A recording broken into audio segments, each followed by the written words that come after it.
Election Day is just 44 days away. Perhaps you've noticed a shortage of political debates this year. But the candidates in Michigan's new 7th district are ready and willing. It's the incumbent, Congresswoman Elissa Slotkin, facing off with challenger State Senator Tom Barrett face to face. Today, Sunday, September 25th, 2022, and this is Flashpoint. Hi, welcome to Flashpoint. I'm glad you're with me, and I'm really glad you two are with me. In a year in which political debates have been few and far between, I'm delighted we have two candidates this morning actually willing to sit down and discuss the issues defining their campaigns. In the race for the newly created 7th Congressional District due to redistricting, Democratic Congresswoman Elissa Slotkin, really the closest thing we have to an incumbent in the race. She's currently representing the 8th District. Running against her is the Republican State Senator Tom Barrett. Thank you both so much for being here. It is not a debate in a classic sense. We're not going to be running stopwatches on answers or rebuttals. Both of my guests are trusting me to keep it fair and equitable, and I'm grateful for the trust, and I'll try to live up to it. I want to dig right in instead of starting with any kind of opening statements, because we'll run out of time long before we run out of issues.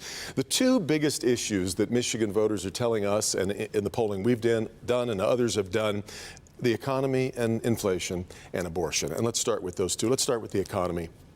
Congresswoman, the oldest question for voters is, am I better off? Yeah. A lot of voters have to say that they're not as well off after electing you 2 years ago because energy prices have come down somewhat, but inflation is still sky high, especially the cost of food. Yeah, I hear about it all the time. I know that it is affecting people's choices. They are making different decisions because of inflation. Mm-hmm. I think the difference for me in between myself and the approach that maybe Mr. Barrett takes is, do we complain about it and use it as a political cudgel, a political baton, or are we doing something about it, or at least trying, since everyone's dealing with inflation the world over? For me, trying to attack the gas prices, I authored a bill that said we should suspend the federal gas tax, pressured the president to open up the strategic national reserves because the price of gas underlies so much of that inflation, and then taking costs off people's books, right? Passing prescription drug legislation that starts in January that lowers the price of insulin, of drugs in general, for anyone on Medicare. So it's not perfect. If there was a silver bullet on inflation, it would have been fired. But the question is, do we talk about it as a political talking point or just try to do something? Senator Barrett, that's a fair point that many have made, that there really aren't a ton of levers. If it was just the U.S. facing inflation, you'd say, well, yes, this is clearly a problem that's been self-created, but countries all over the world are facing crushing inflation right now. What are the levers that either the president or Congress have to pull that they're not pulling? Sure, and thanks for the question. And, it's important to point out that the reason we got into this problem in the first place is because of the decisions made by the president and those votes that were cast by my opponent that doubled and tripled and quadrupled down on more and more and more government spending. When you print and spend trillions, literally up to $10 trillion in new money that is pumped into the economy, the only result of that is going to be an inflationary effect. And the world economy orbits around the United States. We are the reserve currency for the rest of the world. The price of oil and other commodities are pegged to the U.S. dollar. So when we have rampant inflation here, it leads to that effect in every single other country in the entire world. So really, this has been born and brought about by failed policies and failed decision making. We have to stop the spending that's going on. We have to rein in that spending. And it hasn't been done by anybody in Washington right now, my opponent, the president, or anybody else. It was interesting. There's been very little criticism of the Trump administration years of spending, in which we got a huge tax cut, and yet $8 trillion was added to the federal debt at the time. Was that... So, I'm a state legislator. I wasn't a member of Congress at that point. I voted for balanced budgets as a member of the state legislature. And since Joe Biden took office, there has been a hockey stick curve effect of inflation that has affected every American family, mine included. Yeah. My wife and I are raising 4 little kids right now.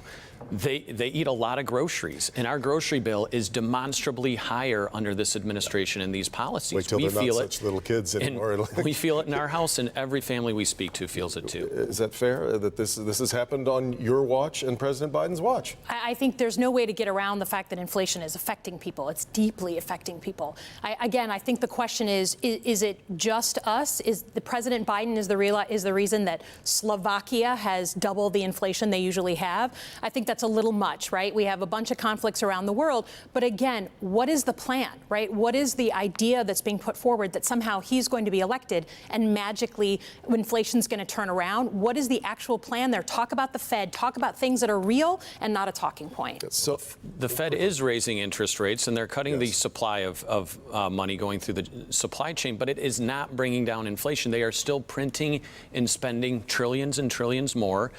Even the Inflation Reduction Act that they championed, my opponent herself even said that it would have no effect on inflation whatsoever. So if she's saying I don't have a plan, her plan is making it worse. Stubborn so far. I've got so many things I want to get to. Let's move to abortion if we could. Your website describes you, and you've described yourself as pro-life, and yet your position on abortion on the website says more about what Alyssa Slotkin feels about abortion than you. I'd like you to kind of, we've come to understand abortion is not a black and white issue. So I'd like you to go ahead and flesh out your position on if there are exceptions, when it should be right, when it shouldn't, given what you understand about where Michigan voters are. Yeah, and drill down for me. And to your point, Michigan voters are going to have their chance to voice their opinion on this. Right. I am someone who's pro-life, and that's a deeply held, sincere position that I have. It is one that is, based on a firm moral recognition that life is important and life is important to defend. It is also affirmed by the science. We know with scientific certainty that life begins in the womb, and that is my position. We ought to protect and defend life, and that's something that I think is important. What does that mean versus, for instance, considerations for rape and incest or for the life of the mother? Again, I'm pro-life, and I am pro-life including the life of the mother. And I think once life begins, we have an obligation to defend life. So no exceptions for abortion. I am somebody who is pro-life. I am pro-life to include the life of the mother, and I'm somebody who believes that life is worthy of protection. Do you believe Lindsey Graham is doing the right thing in trying to create a federal prohibition against it after the Supreme Court sent it back to the states? I think this is something that will be ultimately decided by the states. Michigan residents will have their opportunity to voice their opinion on this, and this takes Michigan, and I want to finish my point here, it takes Michigan to the most extreme in the entire world for abortion. There are only 7 countries in the world that allow abortions after 20 weeks of pregnancy. There are only 7 countries in the world that do that. We would be in the same league as China and North Korea. Congresswoman, to that point, you describe yourself as pro-choice. Many people have seen this amendment that we're going to vote on as being too wide open, that there aren't any limits at all on, say, third trimester abortions. Do you have any problems with the way that this amendment's been drawn up and presented to voters? Look, I think the conversation in the fall is, do you believe in the Roe v. Wade standard, or do you believe in the 1931 ban on abortion? And I think you've heard very clearly my opponent deflect, and he won't say that he believes in no exceptions. But is that what you feel we're voting on? Because some are saying that this is neither of those, that it's not either it may be a stand against the 1931 law, but it's also not what we've come to understand as Roe versus Wade, which brought into use the idea of viability for a fetus. Yeah, it does bring in the same idea as viability. I accept it as the Roe standard, but it also goes beyond to a right to a woman's to contraception, a right to IVF, in vitro fertilization, and a right for a woman to decide her pre- and postnatal care. Those are all things that the Supreme Court put on the table. And look, we wouldn't be having this conversation if Roe hadn't been overturned. We had 50 years of law. It wasn't really a topic. I've been on your show many times. It never really came up in campaigns. We're doing this because Roe was overturned and because women in Michigan are about to be in a situation where there's 0 exceptions. My opponent will not talk about children who've been raped, will not talk about incest, will not talk about the 1 in 4 women who has had a miscarriage, is in the middle of the worst moment of her life and needs a DNC, because he's black and white on this issue, and it just doesn't work that way in this day and age. Let him talk about those things. Of course, my opponent doesn't understand my position, and she's using a lot of rhetoric. Look, my wife and I have been through an experience with the miscarriage. It is a devastating experience to go through. Yep. And obviously, all of us, my opponent and I included, are very considerate of people who are going through miscarriages and everything else. That is not in any way what this is about. What she supports and what she won't acknowledge is that this initiative allows for taxpayer-funded late-term abortions beyond viability that would take away parental right to consent for minors and everything else. Those are only the most extreme voices on abortion support those policies. I'm sorry, as the only woman at the table, I think we need to be clear about where you stand on rape, incest and a DNC for people having miscarriages. This is people's lives. It is a kitchen table issue. So I just either be straight and just own your position, or don't talk about it in such political terms. If someone is raped by, say, an uncle, so you've got a case of rape and incest, you believe that girl should take that child to term. Devin, as I've said consistently from the beginning, I am pro-life. I believe that life is important, and I believe life is valued and worthy of protection. We got it. We're going to get to a commercial break in a second. Before we do that, I want to let you both weigh in on news of the week. You've both been hit with ethics allegations. Let me start with you, Congresswoman, that it's come to light that you've been living in an apartment in Lansing that is owned by a donor to your campaign. I guess we'd have to call him a lobbyist. I mean, even though he's not registered as a lobbyist, but he is a vice president for government relations for, I wrote NIOWAVE. Which we come to, I mean, someone who's in government relations is basically a lobbyist. But the claim is that you've worked on behalf of that company. Is there anything that doesn't quite pass the smell test here? Honestly, this is like the political desperation. I rent at fair market value. I've shown my lease. He is someone who is renting his apartment. He is my landlord. And I think the thing that has really pushed me is that Tom Barrett has insinuated that I'm living with this man. If you believe I'm living with a man who is not my husband in the same apartment, just say it, man, like just come out. But I think that there is a push here that is beyond the normal. The idea that he is in government relations, 100%, I don't challenge that. He's a Michigan manufacturing company guy. But the idea that somehow there's something bad going on, if I weren't paying rent, that'd be one thing, but I'm paying full market rent. I want to get to your situation rather than let you both weigh in on those. Let me move to what you've been accused of this past week, which is that there's been a complaint filed against you that you used about $40,000 from money that was dedicated to your state Senate campaign and moved it into your federal campaign running for Congress, which federal election law frowns on mingling dollars that way. I guess the suggestion is that defrauds donors. You want to react to this? It's just totally meritless, of course, and it's an organization that's endorsed my opponent, contributed to her campaign, that's just causing frivolous, complaints. But I will say, look, this idea that somebody is living with a lobbyist when there are 1,513 available apartments in Lansing, Michigan as of today. Do you really believe she's living with a lobbyist? My husband and I would like to talk with you about that. Living You're in the insinuating residence. that I'm living with another man. So she claims that she is living in the residence owned by a lobbyist where he is also registered to vote. I don't know the circumstances of that arrangement, but I am saying it is improper for a member of Congress to be living in a residence owned by a lobbyist where they are both registered to vote. I got to get to a quick break. We'll continue with more. I'm going to let you both weigh in on ads that are running against you as we continue on Flashpoint on Local 4 right after this.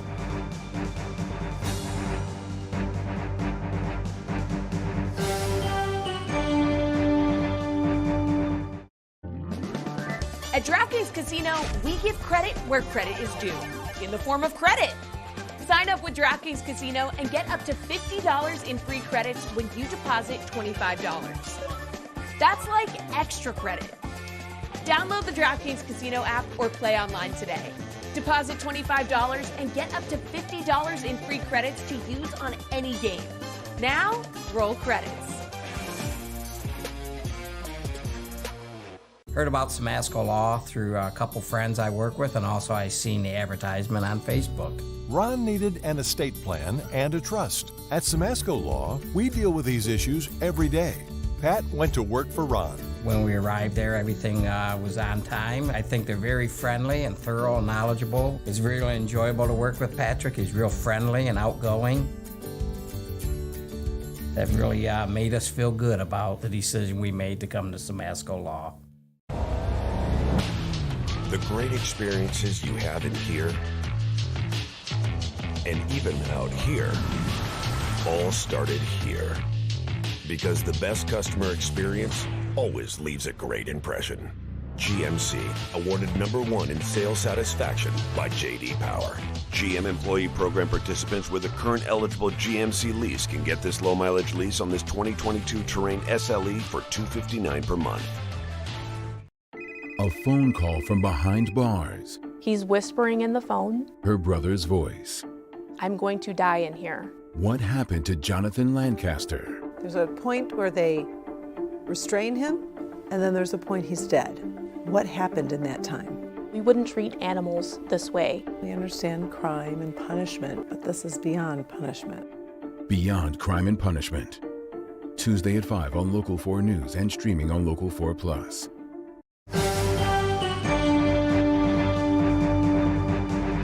And welcome back as we continue our conversation with Congresswoman Elissa Slotkin and State Senator Tom Barrett. I want to let you both respond to negative ads that are running against you. You probably both grind your jaws as you see these and wish you could respond. Well, today you can. Let's start with this, an ad that has been running against State Senator Tom Barrett. As state senator, Tom Barrett had a choice. On one hand, invest in Michigan, a bipartisan deal, a new GM plant, and 5,000 jobs. On the other hand, to help our competitors, allowing jobs to go overseas. Tom Barrett chose wrong, not just once, but voted against Michigan workers 5 times. He even attacked the law that brings supply chains and manufacturing jobs back from China. If Tom Barrett got his way, those jobs wouldn't be here. They'd be somewhere else. Tom Barrett's the wrong choice for Michigan. DCCC is responsible for the content of this advertising. All right, Tom Barrett, what say you? Well, you know, it's important to point out that that's funded by national Democrat groups that are coming into Michigan to attack me because I have voted consistently against taking taxpayer money directly out of taxpayers' wallets and giving it to some of the most profitable and highest rated global corporations in our state. It's a consistent track record that I have. When you peel back the onion of this, it's a $1 billion slush fund created by the state legislature to reward global corporations with taxes paid by working families at a cost of over $166,000 for every single job they are going to create. And when you look at the effect of that, these jobs are going to pay workers $46,000 a year. Taxpayers are paying $166,000 for them. And Ford Motor Company took $101 million out of this fund to hire 3,000 workers and then laid them off 2 months later. I think a lot of us are very uncomfortable with the way that this race for jobs and business works out. But we're competing with Indiana and Ohio, both with Republican governors who both have very robust packages to try and attract and retain business. Are they wrong too, or do we have to do what we have to do to compete with them? They are wrong. Look no further than Foxconn in Wisconsin when that deal collapsed after, you know, billions of dollars they put in there. And when you look at the factors that they look to for locating in a state, incentives ranked 9th out of 10th on the list. Let's move on to the ad that has been running against Congresswoman Elissa Slotkin. Here it is. How much is Washington spending? Ask Elissa Slotkin. It's a lot of money. We've gotten pretty used to throwing out like trillions of dollars. Slotkin would know. She threw away COVID relief on a luxury resort and golf courses. Now Slotkin's raising taxes, costing everyone, forcing families to pay more. We've gotten pretty used to throwing out like trillions of dollars. Slotkin spends, you pay. Don't let Elissa Slotkin throw away your future. The NRCC is responsible for the content of this advertising.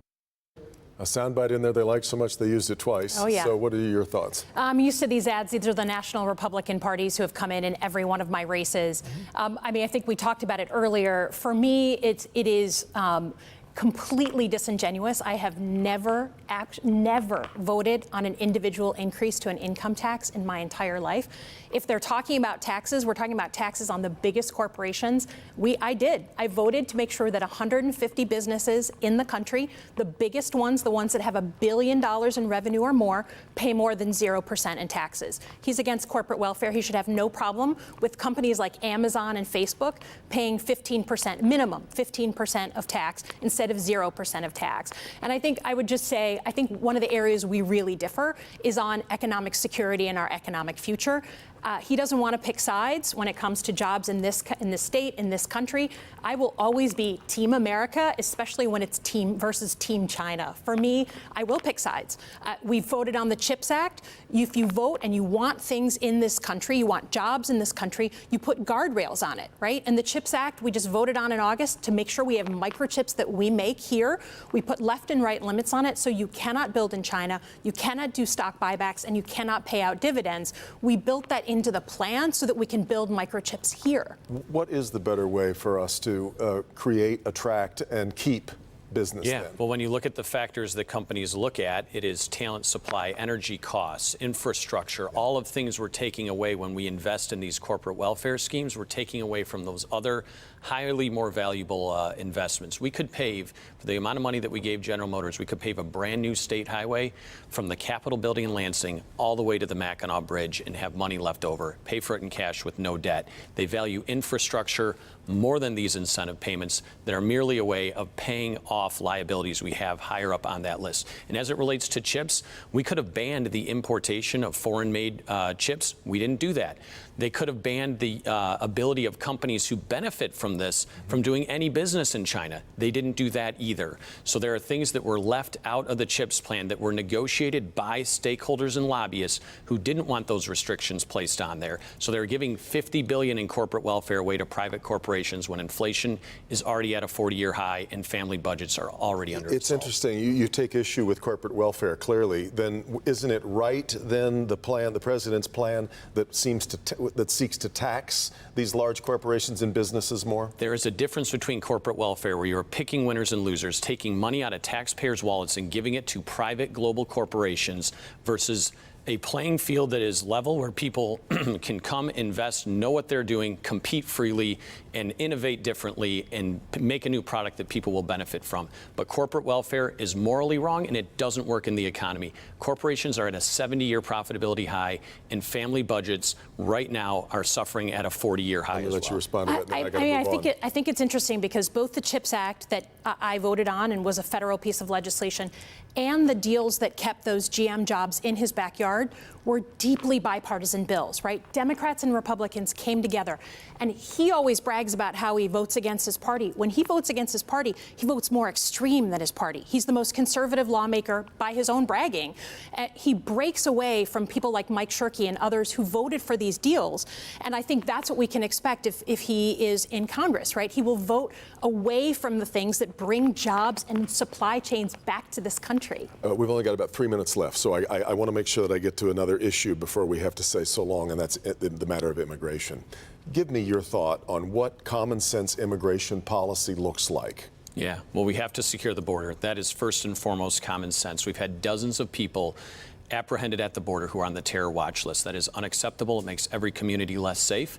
My opponent has an F rating for immigration reform from the leading immigration watchdog group. We have had no border security, more than 2 million illegal border crossings just in the Biden administration, and fentanyl pouring into our country, poisoning over 100,000 Americans, and is the leading cause of death of Americans aged 18 to 45. We have to stop the bleeding. Before we take any further steps, we have to stop the bleeding and secure the border. So this is where we're going to agree, right? I will say very openly, as an independent thinker, we have a crisis at the southern border. I don't dispute that. If we had that many people coming across the Detroit River every day from Canada, we'd be freaking out. So I don't dispute that. The question is, what is the concrete policy? That's what you asked, to do something about it. So I have proposed 5 bills on border security to bring more intelligence, to bring more capability to the border. I have passed through a problem solvers caucus, the truly only bipartisan caucus left in the U.S. Congress, a farm worker modernization act so folks can be vetted in their home countries and come and work here. Just last week, I was meeting with all the Mackinac businesses who depend on labor from abroad, can't get it, on how we get more legal immigration. This issue has been completely politicized, a pox on both the Democrats and Republicans on this issue. I will happily say that, but it's about whether you want to be a person who believes in putting your head down and working on something, or whether you're just going to use it as a political talking point. That is the fundamental difference between the two of us. I've got just a little bit of time left. I want to let you both weigh in on something that President Biden said last Sunday night on 60 Minutes, when he said that if China were to invade Taiwan, the U.S. would be willing to commit U.S. military, U.S. troops to Taiwan's defense. Is that right? You know, I think we have to let countries defend themselves. I'm not about nation building. I've spent 22 years of my life in the United States Army deployed around the world. We've seen with the Ukrainians, when we tell them that they need to defend themselves, they rise to the occasion. We can certainly assist them in that effort. But, you know, I don't want to make predetermined decisions about what an international conflict could look like. 30 seconds left. Well, I believe that Taiwan is fundamental to our security. The Taiwan Straits is fundamental to our Navy's freedom of navigation. all the trade for everything we want to buy and we want to own goes through that one strait. So if China takes it, they literally get to be like the Coast Guard for our trade, and I refuse to accept that. So is it worth American lives? I think that's what we're trying to do right now, is bolster Taiwan, including Michigan folks are trying to bolster Taiwan so that they can defend themselves, but I would be ready to engage, yes. Alyssa Slock and Tom Barrett, again, I'm so grateful that you both were willing to come in and sit down together. Thank you. I really appreciate it. We'll wrap things up for Flashpoint right after this.